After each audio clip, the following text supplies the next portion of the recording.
আসসালামু আলাইকুম সুপ্রিয় শিক্ষার্থী, আশা করি তোমরা সকলে ভালো আছো। আমিও ভালো আছি।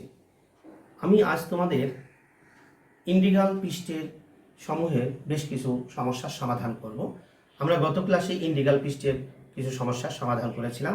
আমি আজ আরও কিছু সমস্যার সমাধান করব।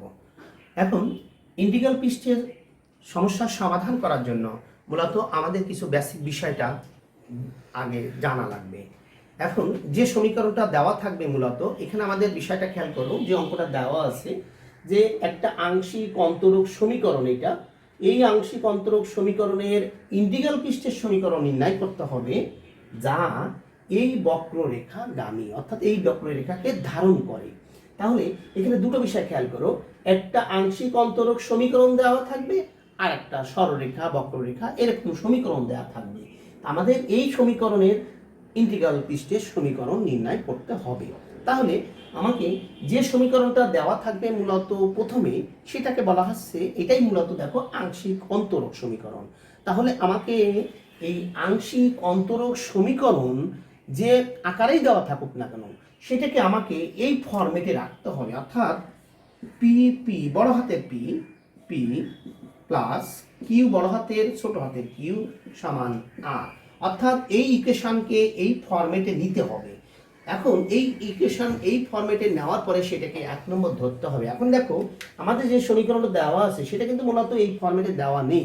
তাহলে কি করতে হবে, আমাকে এই ফরম্যাটে বানাই নিতে হবে। কোনো কোনো সময় সরাসরি দেওয়া থাকে অথবা ফরম্যাট তৈরি করে নিতে হয়। তাহলে এই সমীকরণটাকে আমরা বলছি আংশিক অন্তরক সমীকরণ। এখন এই সমীকরণের সমাধান নির্ণয় করার জন্য মূলত আমাদের আরেকটা সমীকরণের সহায়তা লাগে, সেটাকে বলা হয় ল্যাগ্রাঞ্জের সহায়ক সমীকরণ। এবং সেই ল্যাগ্রাঞ্জের সহায়ক এই সব কিন্তু আমরা আগেও আলোচনা করেছি। তাহলে দেখো ল্যাগ্রাঞ্জের সহায়ক সমীকরণটা কেমন থাকে, সেটা সমীকরণটা হলো dx বাই বড় হাতের p সমান dy বাই বড় হাতের q সমান dz বাই বড় হাতের r। এই সমীকরণটাকে আমরা 2 নম্বর সমীকরণ ধরবো। অর্থাৎ এই আংশিক অন্তরক সমীকরণকে সমাধান করার জন্য আমাদের এই ল্যাগ্রাঞ্জের সহায়ক সমীকরণ, অর্থাৎ এটা সাহায্যকারী সমীকরণ, তাহলে এই সমীকরণটা ব্যবহার করে সমাধান করতে হবে। সেই জন্য এই ল্যাগ্রাঞ্জের সহায়ক সমীকরণটাকে আমরা বলবো 2 নম্বর। এই ক্ষেত্রে আমাদের এই পি পি কি, এই যে পি এর মান, কিউ এর মান, আর এর মান বসানোর পরে একটা মূলত সমীকরণ পাবো। সেই সমীকরণটাকে আমরা 2 নম্বর সমীকরণ ধরবো। এরপর আমরা এই 2 নম্বর সমীকরণকে বিভিন্ন পন্থায় সমাধান করব। এখন এই সমাধান করার ক্ষেত্রে আমাদের কিন্তু মনে রাখতে হবে সবগুলো অঙ্কের কিন্তু একই রকম প্রসেস না। অর্থাৎ কোনো অঙ্কে দেখা যাবে এই দুটো অনুপাতকে একত্রে নিয়ে একটা সমাধান পাবো, এই দুটো নিয়ে একটা সমাধান পাবো, অথবা এটার সাথে এটা নিয়ে একটা সমাধান পাবো। এইভাবে বিভিন্নভাবে কিন্তু সমাধান পেতে হয়, অথবা সবগুলো নিয়ে একত্রে আবার সমাধান পাওয়া যাবে। তাহলে আমরা এই সমীকরণটাকে মূলত আমরা কিভাবে সমাধান করব, কোনভাবে যাব, সেগুলো আমরা অঙ্ক দেখেই কিন্তু বুঝতে হবে। আমি তোমাদের চেষ্টা করব সেগুলো একটু ধারণা দেওয়ার। তাহলে দেখো আমরা এই সমীকরণটাকে আমরা সমাধান করে মূলত দুটো সমাধান পাবো। এখন দুইটা সমাধান পাওয়ার পরে সেই সমাধান দুটোকে আমরা ধরো একটা পেলাম ইউ, কিন্তু সেই ফাংশনটা হবে হলো এক্স ওয়াই জেড এর ফাংশন, এবং এটা সমাধান করলে একটা ধ্রুবক পাবো। সেই ধ্রুবকটাকে আমরা বলবো c1, এবং এটাকে আমরা 3 নম্বর সমীকরণ ধরবো। একইভাবে এটাকে আরেকটা সমাধান করলে সেটা আরেকটা সমাধান পাবো, সেটা হলো v, সেটা মূলত এক্স ওয়াই জেড এর ফাংশন। মনে রাখতে হবে এই ব্র্যাকেটের মধ্যে মানে বলা হচ্ছে এই ইউ একটা ফাংশন, কিন্তু কার ফাংশন? এদের ফাংশন, এক্স ওয়াই জেড এর ফাংশন। ভিউ একটা ফাংশন, সেটা হলো এক্স ওয়াই জেড এর ফাংশন, এবং এটা একটা ধ্রুবক পাবো c2। এটাকে বলা হবে 4 নম্বর ইকুয়েশন। এখন তাহলে দেখো আমি মূলত এই সমীকরণের সমাধান করার জন্য আমরা মূলত একটা সহায়ক সমীকরণ ব্যবহার করেছি, সেই সমীকরণকে সমাধান করেছি কিন্তু এখন, এবং করার পরে আমরা দুটো সমাধান পেয়েছি, একটা হলো ফাই, একটা হলো ইউ, আর একটা হলো ভি। তাহলে মূলত 1 নম্বরের সমাধানটা কি হবে? 1 নম্বরের সমাধান হবে ফাই একটা সমাধান, ফাই একটা ফাংশন, সেই ফাংশন হলো ইউ ভি এর ফাংশন। তাহলে আমরা পাবো মূলত phi u v equal to 0, যে ফাংশনটা পাবো সেই ফাংশনটা মূলত হবে এই সমীকরণের সমাধান। এখন আমরা এটা এবার কি করব, 3 এবং 4 নম্বর সমীকরণ থেকে দেখো আমাদের এখানে এই C1 C2 কিন্তু ধ্রুব। আমরা এই দুটো সমীকরণকে সমাধান করার মাধ্যমে এক্স ওয়াই জেড কে ভ্যানিশ করব। ভ্যানিশ করে আমরা শুধুমাত্র C1 এবং C2 সম্বলিত একটা ফাংশন পাবো, একটা সম্পর্ক পাবো। সেটাকে তাহলে আমরা মূলত হয়ে যাবে কি এই ইউভি, তখন আমার হয়ে যাবে C1 C2 সমান 0, অর্থাৎ এই সমীকরণটা মূলত তাহলে 1 নম্বরেরই সমাধান হবে। এরপরে উপসংহারে গিয়ে আমরা কি করব, আমরা 3, 4 এবং 6 নম্বর সমীকরণ থেকে C1 C2 সমাধান করব, অর্থাৎ C1 এবং C2 ভ্যানিশ করব। যেহেতু এটা আমাদের ধরে নিয়েছিলাম আরবিটারি কনস্ট্যান্ট হিসেবে, সেই জন্য আমরা C1 C2 ভ্যানিশ করার মাধ্যমে কিভাবে করতে হবে, 3, 4 এবং 6 নম্বর, আবার বলছি কিন্তু 3, 4 এবং 6 নম্বর ইকুয়েশন থেকে C1 এবং C2 ভ্যানিশ করার মাধ্যমে একটা সম্পর্ক পাবো। এবং যে সম্পর্কটা পাবো সেই সম্পর্কটা পাবো অর্থাৎ একটা সমীকরণ পাবো। মূলত সেই সমীকরণটা হবে এক্স ওয়াই এবং জেড সম্বলিত একটা সমীকরণ, এবং সেই সমীকরণটাই মূলত আমাদের যেটা বের করতে বলা হয়েছে, অর্থাৎ নির্দিষ্ট যে নিম্নে যে ইন্টিগ্রাল পৃষ্ঠের সমীকরণ সেটাই হবে নিম্নে ইন্টিগ্রাল পৃষ্ঠের সমীকরণ। তাহলে দেখো আমরা এই সমীকরণটাকে সমাধান করার জন্য এই প্রসেসগুলো কিন্তু আমাকে মনে রাখতে হবে। মূলত এই সমীকরণগুলো ধাপে ধাপে মনে রাখতে হবে। আমরা আরও একবার রিপিট করি তোমাদের, যেহেতু এটাই কিন্তু মূল বিষয়। সমাধান করার প্রসেস তো তোমরা দেখলেই বুঝবা, কিন্তু মূলত এটা ধাপে ধাপে মনে রাখার টেকনিক, যে আমি কেন এটা করছি কেন এটা করছি। দেখো যে সমীকরণটা দেওয়া থাকবে সেটাকে আমরা এই ফরম্যাটে লিখব, যদি দেওয়া থাকে সরাসরি লিখবো এটা, আর না থাকলে এই ফরম্যাটে তৈরি করে নিব, এটাকে 1 নম্বর সমীকরণ দিব। এরপরে এই সমীকরণকে সমাধান করার জন্য একটা ল্যাগ্রাঞ্জের সহায়ক সমীকরণ আমরা ধরে নিব এইটা, এবং এইটাকে 2 নম্বর দিব। এবার এই সমীকরণকে আমরা সমাধান করে দুটো সমাধান পাবো, একটা হলো ইউ আর একটা হলো ভি। এটা অনির্ভরশীল সমাধান, অর্থাৎ তাহলে আমরা এই দুটো সমাধান ইউ একটা ভি এখানে সমাধান করতে গিয়ে মূলত আমরা দেখো দুটো ধ্রুবক চলে আসবে, একটা C1 আর একটা C2, এবং এই দুটোকে আমরা 3 এবং 4 নম্বর সমীকরণ ব্যবহার করব। এরপরে আমরা কি করব, তাহলে আমরা মূলত টার্গেট কিন্তু এই সমীকরণের সমাধান নির্ণয় করা। সুতরাং আমরা বলবো ফাই ইউ ভি মূলত হয়ে গেল এই ফাই ইউ ভি সমান 0, এই যে সমীকরণটা এটা মূলত 1 নম্বরের সাধারণ সমাধান। এখন 1 নম্বরের সাধারণ সমাধানে কিন্তু আমার রয়ে যাবে কি C1 C2 রয়ে যাবে, সেই জন্য আমরা বলছি অতএব ফাই হলো C1 C2 সমান 0। এটাই কিন্তু মূলত 1 নম্বরের সমাধান, কিন্তু আমাদের C1 C2 কে আবার কি করতে হবে, ভ্যানিশ করতে হবে। সেই জন্য আমরা 3, 4 এবং 6 নম্বর সমীকরণ থেকে C1 এবং C2 ভ্যানিশের মাধ্যমে আমরা একটা নিম্নের সমীকরণ পাবো, যে সমীকরণটার মধ্যে এক্স ওয়াই এবং জেডই থাকবে। সেই সমীকরণটি হবে নিম্নে ইন্টিগ্রাল পৃষ্ঠের সমীকরণ। তাহলে চলো আমরা এই প্রসেসে আমাদের যে সমস্যাটা দেওয়া আছে আমরা সেটা সমাধান করব ধীরে ধীরে। এখন তাহলে আমরা শুরু করা যাক, যে আমরা কি করব, 1 নম্বর সমীকরণ তৈরি করে নিব প্রথমে। তাহলে আমরা লিখব প্রদত্ত আংশিক অন্তরক সমীকরণ।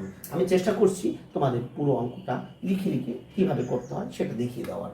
তাহলে আমরা লিখব প্রদত্ত আংশিক, এখানে দেখো দুইটা জিনিস আছে, এই একটা আংশিক অন্তরক সময় এখানে বক্ররেখা, সুতরাং এই কথা উল্লেখ করে দিতে হবে। তাহলে প্রদত্ত আংশিক অন্তরক সমীকরণ,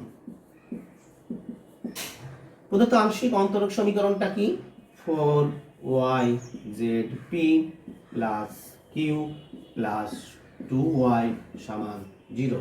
এটাকে আমাদের ওই ফরম্যাটে নেওয়ার জন্য আমাকে কি করতে হবে, দেখো পি এর অংশ আমরা বাম পাশে, তাহলে 4yzp ছোট হাতের পি প্লাস কিউ কিউ অর্থাৎ 1 ইন্টু কিউ একবারে লিখে দিলাম সমান -2y। তাহলে এই যে সমীকরণটা আমরা পেলাম এটাকে আমরা 1 নম্বর বলবো। তাহলে এই সমীকরণটা অর্থাৎ যা P P plus Q Q equal to R আকারের বা এই ফরম্যাটের, এটা আমরা লিখে দিব। তাহলে দেখো যে সমীকরণটা আমরা দেওয়া আছে মূলত সেটা আছে কি p into p q into q সমান আর, এই ফরম্যাটে আছে, যেখানে অর্থাৎ এখানে কোনটা কি এটা উল্লেখ করে দিতে হবে। সেই জন্য আমরা এখানে লিখলাম যেখানে পি মানে হলো বড় হাতের পি মানে হলো 4yz, কিউ মানে হলো 1 আর জেড মানে হলো -2y। সুতরাং এরপরে এটা লেখার পরে আমরা এখন ল্যাগ্রাঞ্জের সহায়ক সমীকরণ ব্যবহার করব। এবার লিখব অতএব ল্যাগ্রাঞ্জের সহায়ক সমীকরণ। ল্যাগ্রাঞ্জের সহায়ক সমীকরণ কি ছিল? dx বাই পি সমান dy বাই কিউ সমান dz বাই আর, এই ছিল। তাহলে আমি এখানে পি কিউ এর মান বসিয়ে দিব। তাহলে মানটা বসিয়ে দিই, আমরা নিচেই লিখব অথবা ডাইনে লিখব, নিচে লিখতে পারো তোমরা। তাহলে dx বাই পি নিচে লেখাই ভালো হবে তোমাদের জন্য। তাহলে 4yz সমান dy বাই কিউ এর মান হলো 1 সমান dz এর মান হলো r এর মান। অর্থাৎ এখানে কিন্তু আমরা একটা জিনিস ভুল লিখেছি, দেখো পি কিউ এবং r এর মান লিখতে আমি কিন্তু ভুল করে এখানে z লিখে ফেলেছি। এটা হবে কি r বড় হাতের, ঠিক আছে? তাহলে পি আমার সাথে ঠিক করে নাও, পি এটা, কিউ এটা এবং r এর মান হলো এটা। তাহলে আমরা r এর মান বসিয়ে দিই -2y। এখন এইটাকে আমরা বলবো 2 নম্বর ইকুয়েশন। তাহলে আমরা মূলত যে অঙ্কটা দেওয়া ছিল সেটা হলো আংশিক অন্তরক সমীকরণ। সেটা থেকে আমরা ল্যাগ্রাঞ্জের সহায়ক সমীকরণ কেন নিলাম? আমাদের সমাধান করার সুবিধার জন্য। সেই জন্য আমরা এখানে মূলত এই যে 2 নম্বর সমীকরণটা, এখান থেকেই আমাদের কি করতে হবে? সমাধান করতে হবে। এখন আমরা কিভাবে সমাধান করব? যেটা আমি বলেছিলাম, দেখো আমরা যদি এই দুটো নেই, এখন প্রথম দুটো নেই, তাহলে দেখবা যেখানে x y এবং z তিনটা অংশ কিন্তু থেকে যাবে। কিন্তু আমার তিনটা অংশ হয়ে গেলে আমরা কিন্তু ইন্টিগ্রেশন করতে গিয়ে ঝামেলায় পড়বো। সেই জন্য আমরা যদি দেখো এইটা এবং এটা নিয়ে যাই, তাহলে এখানে y এবং y কেটে যাবে। আমরা মূলত dx R 4z dz by -2। সেই ক্ষেত্রে আমরা দেখা যাবে দুটো চলকই পাবো, একটা পাবো x, একটা পাবো হলো z। সুতরাং আমরা এখানে এই x এবং z এর মিলে আমরা ইন্টিগ্রেশন করে আমরা অঙ্কটা করতে পারবো। তাহলে আমরা একইভাবে যদি আমরা এই সমীকরণ এবং এই সমীকরণ নেই, তাহলেও কিন্তু দেখো y এবং z থাকে, এই দুটোও কিন্তু নিতে পারবো। তাহলে আমরা দুইবার দুটো সমীকরণ নিব। তাহলে আমরা কি করব? কখনোই ভুল করে তোমরা যেটা করো, কিন্তু এই প্রথম দুটো নিয়ে কিন্তু আর মিলাইতে পারো না। আমরা তো কোনো সময় প্রথম দুটো নিচ্ছি, কোনো সময় শেষের দুটো নিচ্ছি, কোনো সময় প্রথমটার সাথে শেষেরটা নিচ্ছি। আসলে নিব কি করে, এই চিন্তাটা কিন্তু এখানেই তোমাকে করে নিতে হবে। একটা ধাপ তোমাকে চিন্তা করতে হবে। আমি আবার একটু হেল্প করছি, দেখো খেয়াল করো এই বিষয়টা। সবচেয়ে গুরুত্বপূর্ণ হলো এই অধ্যায়ের অঙ্কগুলো এই বিষয়টা বোঝা, যে আমি আসলে কোনগুলো নিয়ে কোনভাবে সমাধান করব। আমি দেখো এই সমীকরণ দুটো যদি নিতাম, আসলে ঘটনা কি হতো? আমি দেখো এই দুটো সমাধান করলেও কিন্তু x y z তিনটেই কিন্তু থেকে যাচ্ছে, dx dy z সব অংশ থেকে যাচ্ছে, তাহলে কিন্তু সমাধান হবে না। সেই জন্য আমি এখন চিন্তা করবো এটা বাদ দিয়ে এখন এটার সাথে আমি এটা নিয়ে দেখি। দেখো এখানে নিয়ে গেলে আমার কিন্তু y ভ্যানিশে শুধু x আর z এর ফাংশন থাকছে। একইভাবে যদি আমি এটা নেই, তাহলেও কিন্তু y আর z এর থাকছে। তাহলে আমি দেখো খুব সহজে বুঝতে পারলাম। তাহলে আমরা এখন সেই কাজটাই করব। আমরা এখন 2 নম্বর থেকে 1 এবং 3 নম্বর অনুপাত নিয়ে পাই, এই কথাটা কিন্তু লিখে দিতে হবে। তাহলে আমরা 1 এবং 3 নম্বর অনুপাত নিয়ে 2 নং থেকে পাই। আমি একটু লিখে দিই, তোমরা দেখো আমার সাথে। আমি এটা আমার প্রয়োজন নাই, আর আমরা এই প্রয়োজন এগুলো আমাদের দরকার হবে না। আমাদের এগুলো কিন্তু আর প্রয়োজন না, এই পর্যন্ত আমার আর প্রয়োজন হবে না। আমাদের মূলত লাগবে হলো ওই সমীকরণটা। তাহলে আমি এই সমীকরণটা যদি আমার প্রয়োজন হয়, তাহলে আমরা এই সমীকরণটা রেখে দিয়েছি। এখন আমরা লিখব প্রথম ও তৃতীয় অনুপাত নিয়ে পাই, অর্থাৎ প্রথম এবং তৃতীয় অনুপাত নিয়ে 2 থেকে পাই। একবারে সরাসরি আমরা এইভাবে লিখে দিলে সুবিধা হবে।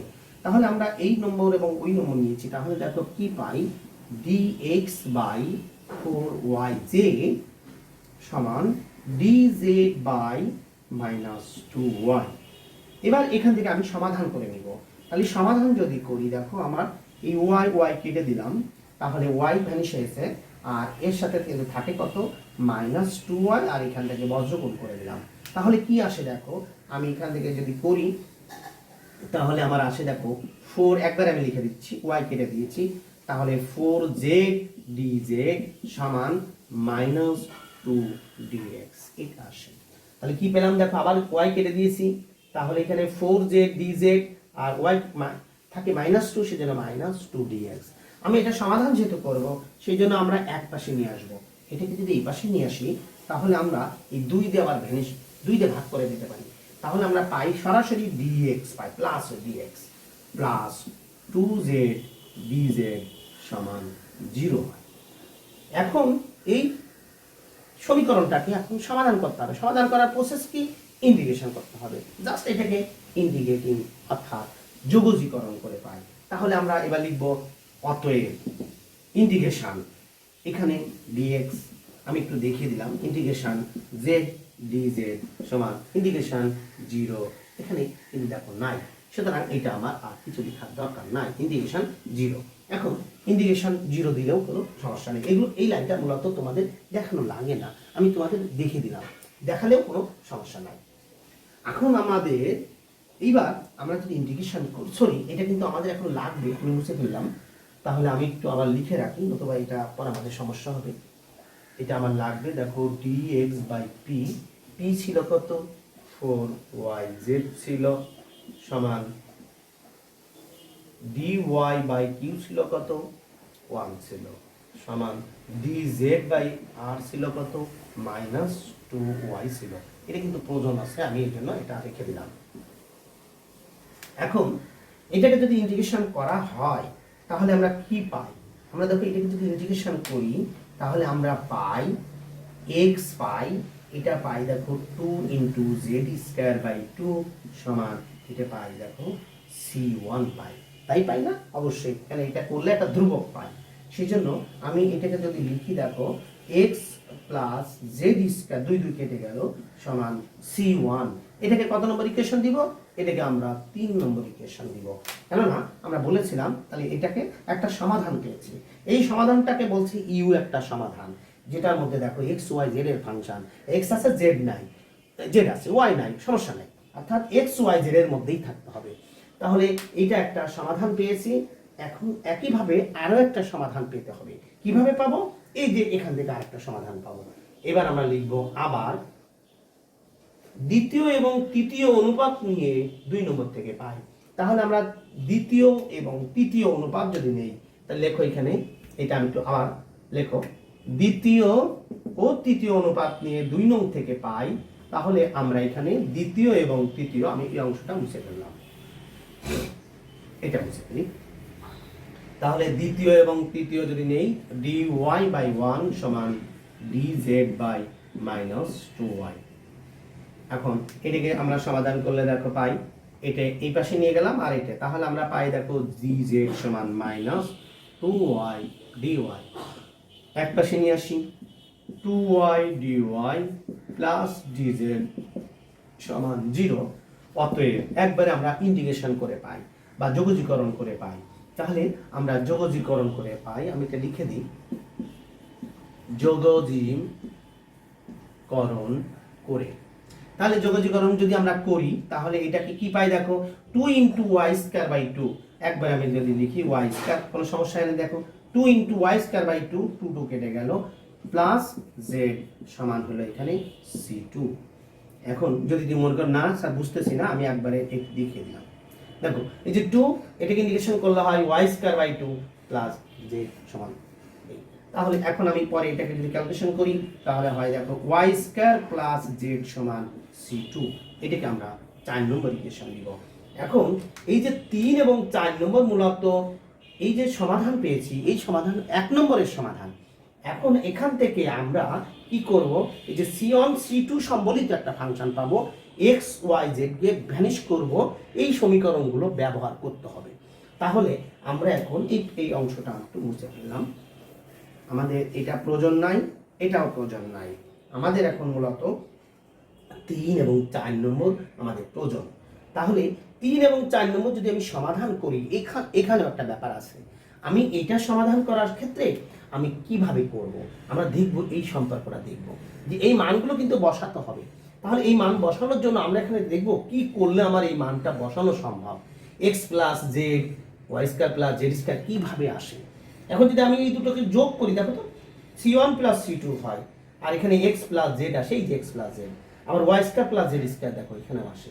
তাহলে এই টেকনিকটা কিন্তু তোমাকে অঙ্ক করার পরে করতে করতে প্র্যাকটিস করতে করতে এটা মনে থাকবে। অথবা কোনো সময় বিয়োগ করতে হবে, কোনো সময় যোগ করতে হবে, সহজ অঙ্কগুলো সহজাসই বুঝতে পারবা। এবার আমরা 3 এবং 4 যোগ করে পাই, তাহলে 3 যোগ 4 থেকে পাই, তাহলে 3 এবং 4 যদি যোগ করি তাহলে আমরা পাই C1 প্লাস C2 সমান, এই দুটো যোগ করলাম তাহলে পাচ্ছি দেখো x plus Z plus Y square plus Z square, এক জায়গায় লিখে রাখলাম। তাহলে আমরা এখান থেকে মান বসিয়ে দিই, C1 প্লাস C2 সমান x প্লাস জেড এর মান কত 2 আর Y square plus Z square মান হলো 1। তার মানে আমরা পেলাম কি C1 প্লাস C2 সমান পেলাম 3। এই সমীকরণকে আমরা এখন 5 নম্বর সমীকরণ ব্যবহার করব।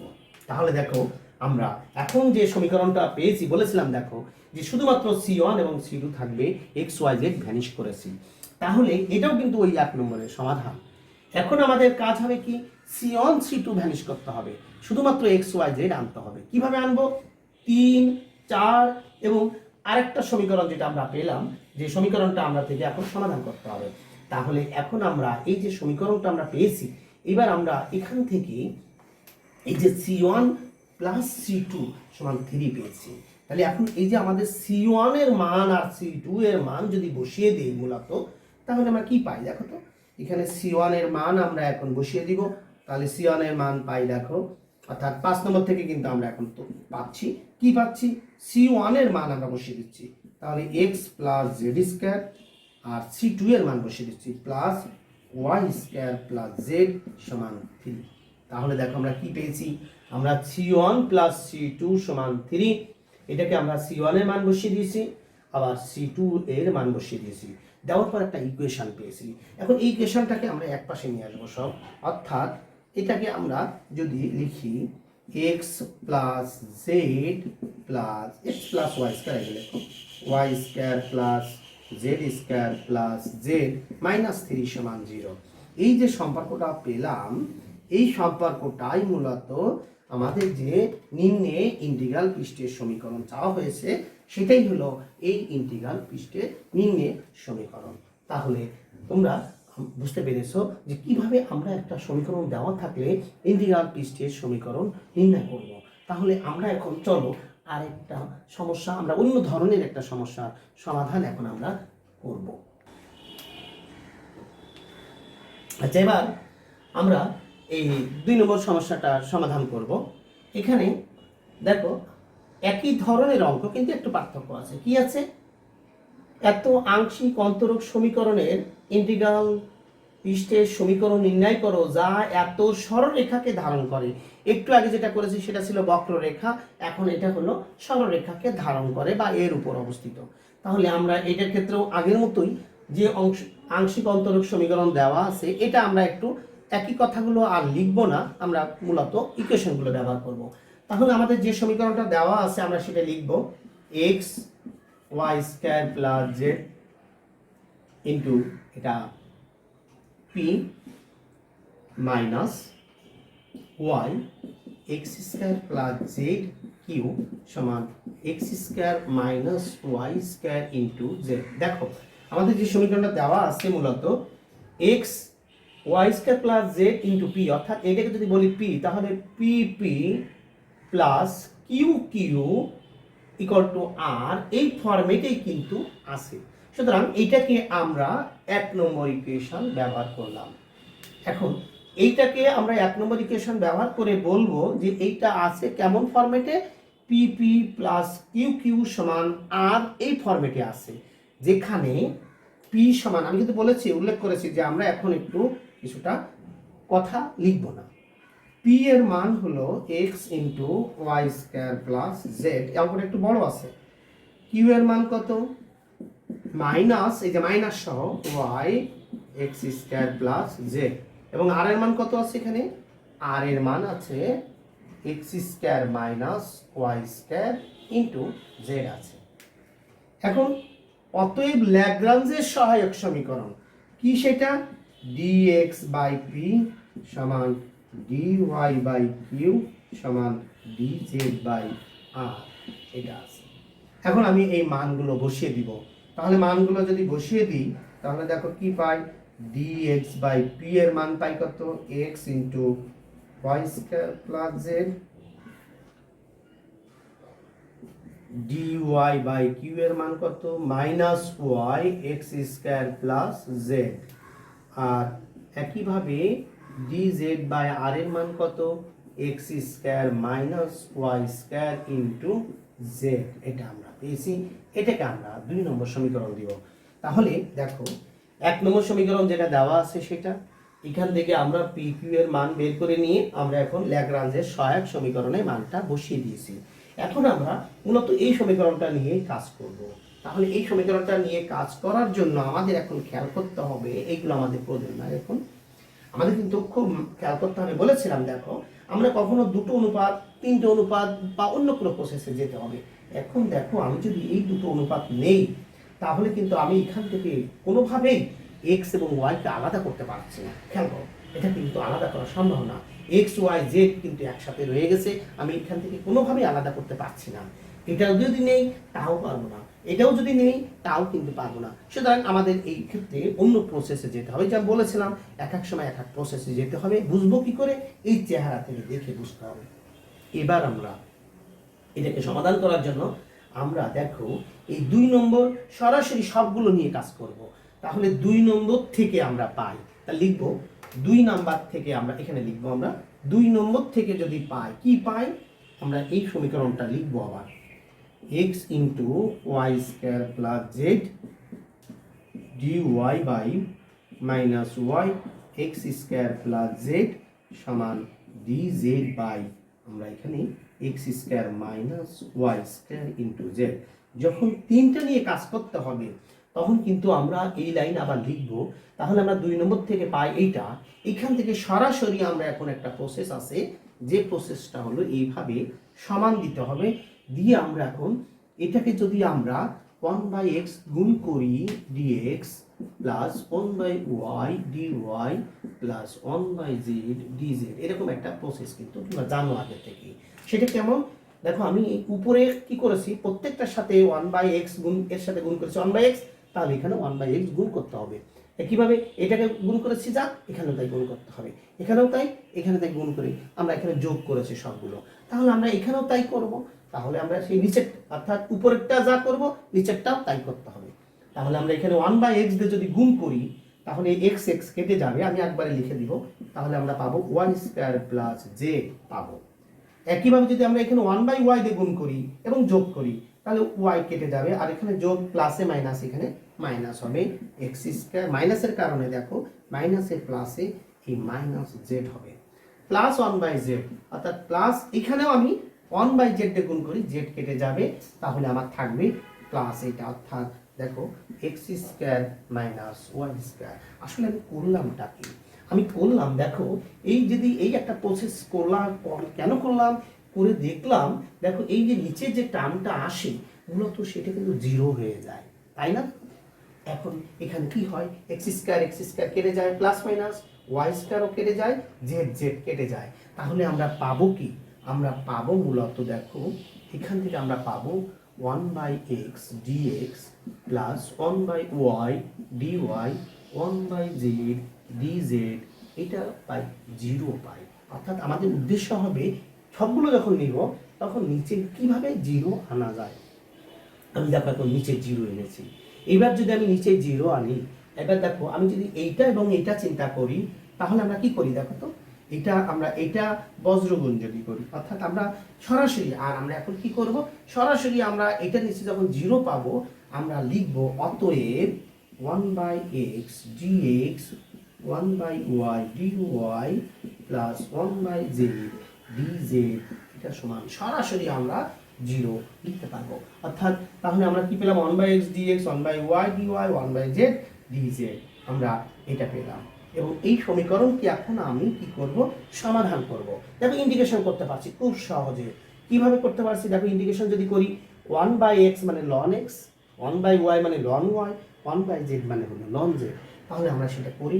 দেখো এটাকে আমরা ইন্টিগ্রেশন করছি, তাহলে পাই দেখো 1/x মানে হলো ln x, লিখলাম ln x, এটা হলো ln y, এটা হলো ln z সমান এখানে ধ্রুবক c1, যেহেতু সবার ক্ষেত্রে ln আছে সেজন্য শুধু c1 না লিখে তোমরা ln c1 লিখবে। এবার আমরা এখানে লনের যে সূত্র আছে, তাহলে দেখো লন এ প্লাস লন বি যোগ লন সি, সূত্র হলো লন এ বি সি, তাহলে এটা আসে লন এ বি সি সমান লন সি ওয়ান। এবার দুই পাশ থেকে আমরা লন যদি বাদ দিয়ে দেই তাহলে আমরা পাবো এক্স ওয়াই জেড সমান সি ওয়ান। এটাকে আমরা 3 নম্বর সমীকরণ দিব। ভালো করে খেয়াল করো তোমরা। দেখো আমরা মূলত এই সমীকরণ একটা প্রসেসে আমি একটা সমাধান পেয়েছি, তাহলে আমাকে আরও একটা সমাধান খুঁজে বের করতে হবে। এবার আমরা ঠিক ওই প্রসেসে আমরা আবার যদি যাই আর একটা সমাধান পাবো, তাহলে আমরা কিভাবে যাই এবার দেখো। আবার আমরা লিখব 2 নম্বর থেকে পাই, আবার এই লাইনটা লিখব। লেখার পরে যদি আমি এখন এইখানে আমরা যদি সরাসরি যদি আমরা এখন এখানে করি dx x dx, আমরা যদি x দিয়ে গুণ করি, আগে ছিল 1/x, আর এখানে যদি আমরা y দিয়ে গুণ করি তাহলে হবে y dy, আর এটা সরাসরি আমরা মাইনাস dz করি, তাহলে আমরা কি পাবো? তাহলে আমরা দেখো এখানে করব, দেখো কি এটা যদি করি আমরা, দেখো এখানে আমরা কি পাই আমি একটু লিখি। দেখো এটা আমরা একটু লিখবো। তাহলে আমরা উপরে x দ্বিগুণ করেছি, এটা y দ্বিগুণ করেছি, এটা শুধু -1 দ্বিগুণ করেছি, তাহলে x dx করেছি। তাহলে আমি x dx করেছি, x করেছি, তাহলে এখানে x গুণ করতে হবে, তাহলে হয়ে যাবে x স্কয়ার, সাথে আবার এটা গুণ, তাহলে x square y square plus xz plus এটাকে y দিয়ে গুণ করেছি, তাহলে দেখো minus y square x square minus x, তাহলে আমরা এখানে y দিয়ে গুণ করেছি, তাহলে এই জন্য y স্কয়ার z, আর এটা শুধুমাত্র আমরা মাইনাস কি করেছি 1 দিয়ে গুণ করেছি, তাহলে এখানে কি পাবো মাইনাস x স্কয়ার z মাইনাসে মাইনাসে প্লাস y স্কয়ার z। দেখো মিলেছে কিনা, অর্থাৎ x square y square minus plus xz, এখানে কিন্তু দেখো এই xz মিলে, এখানে কিন্তু দেখো এটা কিন্তু মিলে যায়, অর্থাৎ এই যে y square z y square z, এই যে x স্কয়ার z, এই যে xz, এই জায়গায় কিন্তু একটু সমস্যা আমাদের হয়েছে। কেন হয়েছে? কারণ হলো আমি এখানে যে গুণ করেছি একটু ভুল হয়েছে। দেখো তাহলে দেখো এই x dx যখন করেছি, এই যে x, তাহলে x স্কয়ার y, তাহলে x স্কয়ার z হবে, কিন্তু আমি এখানে এই ভুল করে x স্কয়ার লিখেছিলাম। দেখো এবার মিলেছে কিন্তু, অর্থাৎ x স্কয়ার y স্কয়ার এখানে কেটে দিয়েছি, x স্কয়ার z কেটে দিয়েছি, আবার এই যে sorry x square y square, x square এই যে z, আর এই যে y square z plus minus, অর্থাৎ নিচেরটা আগের মতোই দেখো 0 হয়েছে। তাহলে আমরা কি পেলাম? আমি এই লাইনটা একটু মুছে ফেলব, এই পর্যন্ত আমাদের প্রয়োজন হবে না, কিন্তু 3 নম্বর সমীকরণটা প্রয়োজন হবে, এটা আর প্রয়োজন হবে না, তাও থাক। এবার আমরা এখান থেকে লিখি x dx plus y dy plus minus tz, এটা ডিভাইডেড বাই 0 লিখে নিতে হবে কিন্তু। তাহলে আমরা এটা সমান এটা পেলাম, অতএব x dx plus y dy minus dz সমান 0। এখন যদি এটাকে আমি সমাধান করি তাহলে আমরা কি পাই? দেখো সমাধান করলে পাই দেখো x square by 2 y square by 2 minus z সমান c2 বাই 2, যেহেতু এখানে দুইটাই 2 পেয়েছি সেই জন্য এটা করলে সুবিধা হয়। এবার আমি যদি প্রত্যেকটাকে 2 দিয়ে গুণ করি তাহলে আমরা কি পাই? দেখো আমরা এখান থেকে 2 দিয়ে গুণ করলে x স্কয়ার পাই, এটা y স্কয়ার পাই, এটা পাই 2z সমান c2 পাই। এইটাকে এখন আমরা 4 নম্বর সমীকরণ ব্যবহার করব। এবার আমি এইটা ওই অংশটা আমাদের প্রয়োজন নাই, আমরা এটা একটু মুছে ফেললাম। তাহলে আমরা দেখো এখন পেয়েছি কি 3 নম্বর সমীকরণ পেয়েছি, এটা 4 নম্বর সমীকরণ পেয়েছি একটা। এখন আমাদের আরেকটা সমীকরণ দেওয়া আছে মূলত দেখো অঙ্কের মধ্যে, সেই সমীকরণটা আমরা আরেকটা সমীকরণ 5 নম্বর বলেছিলাম সেটা, অর্থাৎ দেখো আমাদের যে দেওয়া আছে যে সরলরেখা সেই সমীকরণটা লিখে নেব। তাহলে দেওয়া আছে সরলরেখার সমীকরণ x plus y equal to 0 z is equal to 1, এটাকে আমরা এখন 5 নম্বর সমীকরণ ধরব। এখন এই 3টা সমীকরণ সমাধান করতে হবে। তাহলে সমাধান করার জন্য আমরা এখন বিভিন্ন প্রসেসের কথা বলেছিলাম, আমি যদি সরাসরি এখন আমরা 4 নম্বর সমীকরণ থেকে একটু সমাধান করার জন্য আমি করতে যাই তাহলে আমার কি হবে? আমাকে মূলত c1 c2 সম্পর্ক বের করতে হবে। তাহলে এখন আমি এই 3 নম্বর আমি এখানে উপরে অংশ বসে ফেলি, আমরা এখানে এই পর্যন্ত বুঝতে পারি সুবিধা হবে। এবার আমরা 3 নম্বরে আমরা এই z এর মানটা যদি বসিয়ে দিই এখানে, অর্থাৎ z = 1 আমরা 3 নং এ বসিয়ে পাই, 3 নং এ বসিয়ে, তাহলে 3 নং এ যদি বসাই xy × 1 সমান c1 বা xy = আমরা c1 পেলাম। এটাকে আমরা এখন 6 নম্বর সমীকরণ। এইবার আমরা দেখো কি করব, 4 নম্বর সমীকরণ থেকে আমরা এখন পাই, অর্থাৎ 4 নম্বর সমীকরণ থেকে যদি সমাধান করি তাহলে আমরা এই সমীকরণে একটা সূত্র বসাই, a² + b² এর সূত্র কি, a + b² - 2ab - 2z = c2। এখন এই সমীকরণে আমরা সমাধান করার জন্য x + y এর মান আছে, কিন্তু দেখো x + y এর মান এখানে 0, আমি বসিয়ে দিলাম 0² - 2xy, xy এর মান কিন্তু অলরেডি পেয়ে গেছি আমরা। সেই xy মান কোথায় পেয়েছি, এই যে এখানে পেয়েছি, xy সমান পেয়েছি c1, বসিয়ে দিলাম -2 z এর এই মান হলো 1 সমান দেখো c2। দেখেছো, খেয়াল করেছো, এখানে দেখো শুধুমাত্র c1 এবং c2 এসেছে, আমাদের কিন্তু তাই কথা ছিল। তাহলে আমরা এটাকে একটু সমাধান করি। তাহলে সমাধান করলে আমরা পাই, দেখো এটা আমরা সমাধান করলে আমরা এই পাশে নিয়ে যাই, তাহলে 2c1 + c2 + 2 = 0, অর্থাৎ এটাকে ওই পাশে নিয়ে গেছি, 2c1 + c2 + 2 = 0। এবার কি করতে হবে, এবার আমাদের এই সমীকরণে আমরা সরাসরি c1 এবং c2 এর মান বসিয়ে দিব। তাহলে এবার c1 এর মান যদি বসাই 2 × c1, c1 এর মান কত পেয়েছি দেখো xy, আমি একবার বসিয়ে দিই, তাহলে 2xy এই c1 এর মান আমরা বসিয়ে দিয়েছি প্লাস c2 এর মান কত পেয়েছি আমরা, এই মানটা পেয়েছি xyz যে মান, অর্থাৎ এখানে পেয়েছি দেখো x² + y² - 2z, এটা হলো আমরা c2 এর মান পেয়েছি, +2 = 0। তাহলে দেখো যে সমীকরণটা আমরা পেলাম, অর্থাৎ এই যে সমীকরণ, আমি অন্যগুলো একটু মুছে দিই, আমরা যে সমীকরণটা এখন পেলাম মূলত সেই সমীকরণটা হলো এই সমীকরণ, এবং এই সমীকরণটার মধ্যে কোনো কিন্তু c1 c2 নাই। দেখো x y এবং z সম্বলিত একটা ফাংশন, এই ফাংশনটাকে বলা হচ্ছে নিম্নে যে ইন্টিগ্রাল পৃষ্ঠের সমীকরণ, সেটাই হলো এটা। অর্থাৎ আমাদের এই যে ইন্টিগ্রাল পৃষ্ঠের সমীকরণ চাওয়া হয়েছিল, এটি হবে নিম্নে ইন্টিগ্রাল পৃষ্ঠের সমীকরণ। আশা করি তোমরা বুঝতে পেরেছ। তাহলে এই নিয়মের যে অঙ্কগুলো আছে তোমরা অবশ্যই বাসায় করবে, সমস্যা হলে আমার সাথে কথা বলবে। ধন্যবাদ সবাই।